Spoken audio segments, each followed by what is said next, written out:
I'm Thomas, this is the RPG Chronicles, and yesterday I played Star Trek Adventures. My players began their first mission as a newly scrapped together Starfleet intelligence working group. With the beginning of the Dominion War and the Cardassians siding with the Gamma Quadrant invaders, Starfleet Command has their hands full. But they don't want to turn their eye away from the Romulans, who have still yet decided with whom they're throwing in their lot. So the Federation President, Minzafi, has given approval for an expansion of Starfleet intelligence to deal with potential sabotage from the Dominion, provide valuable intelligence assistance, and keep an eye on our uncommitted neighbors. Commander Vitali Weiss, who is a career intelligence officer, is stationed on Starbase 310 and oversees intelligence operations in that sector. With the additional influx of personnel, a new 4-person working group has been formed. My players. The squadron commander is Lieutenant Thos Alzolra, an Andorian with some previous experience in SI and who was just promoted and given his very first command. His team comprises 3 recently recruited intelligence officers, his second-in-command and helmsman, Lieutenant J.G. Samuel Carter, who is a Betazoid, as well as Ensign Tala Kiakir, a fellow Andorian, and the team's medical officer, who also happens to have a particular disdain against Vulcans. She suspects there are Romulans in hiding. And Ensign Nalani Okir, a joint Trill who is a science officer, but with a heavy focus on navigation and propulsion. I should mention at this point that I have created a Starfleet Intelligence Officer supplemental for the system. If you are interested in it, there will be a link down below. So in many ways, these adventures are my way of playtesting my supplement. I do plan to talk more about the supplement later, but the mission I ran yesterday was from the recently released module These Are the Voyages Mission Compendium Volume 1 by Modiphius. In particular, Border Dispute, written by Andrew Peregrine. It gives me an opportunity, when I'm using this one, to test whether or not my modifications are too powerful for a typical mission, and the mission is easily converted into my campaign. This is certainly not the only way to do it, but this is the way I altered a published mission. The way I'm starting this up is that this is the group's very first mission. They have all received orders that they have been immediately transferred to Starbase 310 and assigned to Commander Weiss's command, and told to take the next available transport to the starbase.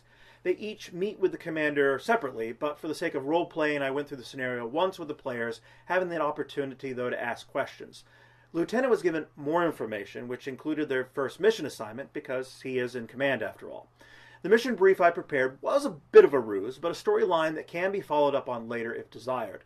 The brief was that Captain Natalna, Commander Weiss's counterpart on Starbase 157, requested assistance from a working group with medical expertise in infectious diseases, of which Ensign Tala possesses, to investigate an unknown sickness that is surfacing among the survivors of Karaya 4 over the last 3 weeks. The source hasn't been identified, and no cure has yet been discovered either. The lieutenant is briefed on the details of Karaya 4 and authorized to share that information with his squad. If you need a history lesson on it, check out the TNG episode Birthright. He seems fine. We're giving everyone a thorough checkup in sickbay.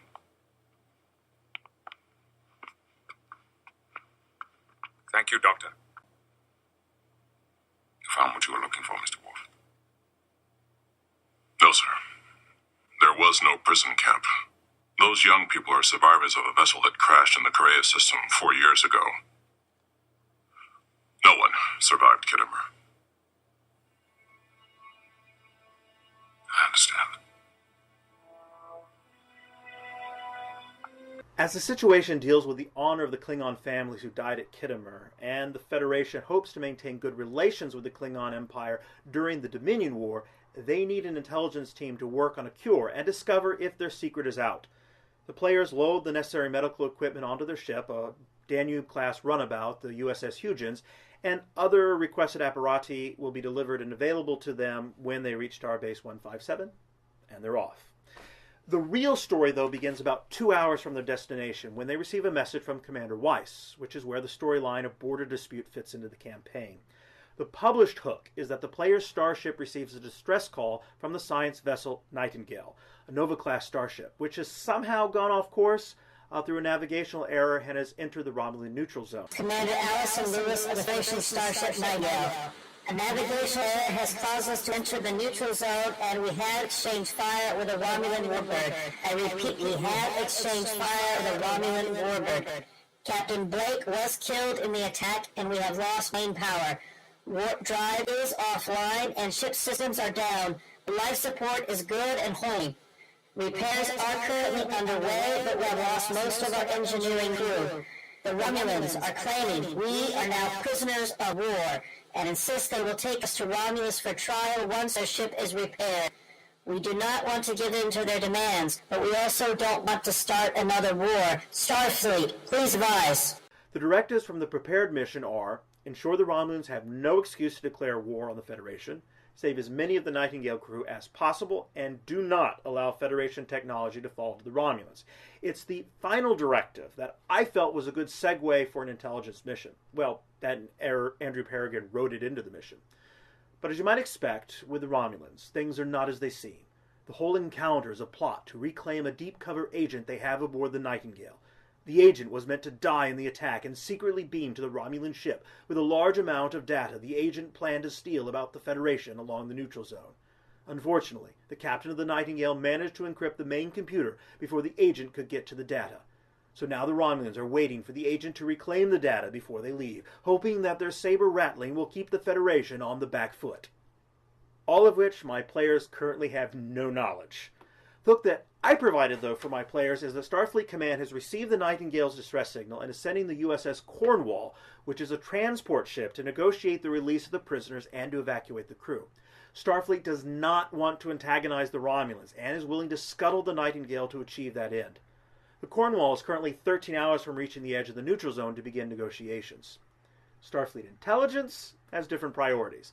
The Nightingale has recently been refitted, and it seems a bit odd that this essentially new ship would have navigational errors.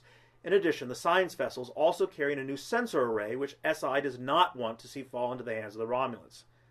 As the Nightingale had this new sensor package installed and was doing planetary surveys along the neutral zone, Starfleet Intelligence planted an undercover agent on board, Lieutenant Nakan, as an engineering officer.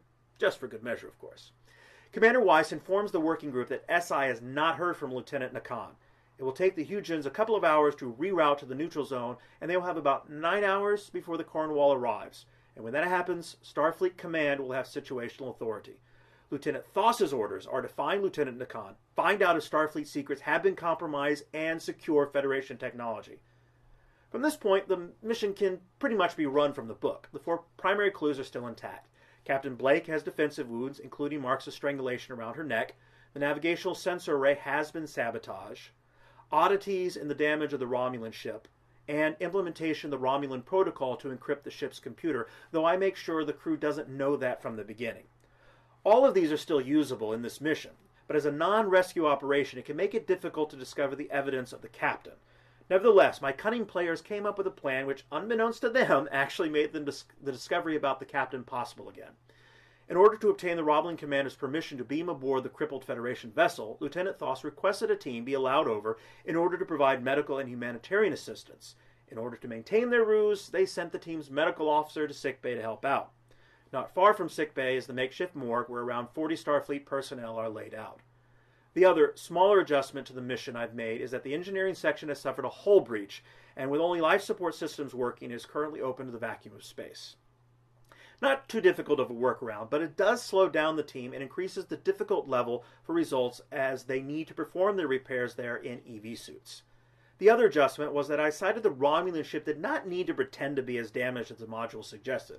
My crew as Starfleet Intelligence are a little bolder in their actions, and so I thought it better for the storyline to keep the warbird more menacing and watchful. For example, when the team beamed into the engineering section, necessary because the sealed hatches are keeping the vacuum of space at bay from the rest of the ship, I had the Romulan warbird reposition itself to that side of the Nightingale to let the players know that the Romulans are keeping an eye out on them. At the end of the first session, the team has been on site for about 3 hours and have discovered the captain was murdered and the navigational sensor array has been tampered with. Currently, they are working to bring main systems back online, but have discovered that some vital information about who might have tampered with the array is on the computer that is still offline. The team currently suspects someone with an engineering background, and Ensign Tala's racism towards Vulcans has reared its head, and crew dynamics may force her to set her prejudices aside for this mission. But where we left the mission session, Lieutenant Thoss was preparing to use the Huygens sensors to see if there were any anomalous life sign readings on board the Nightingale.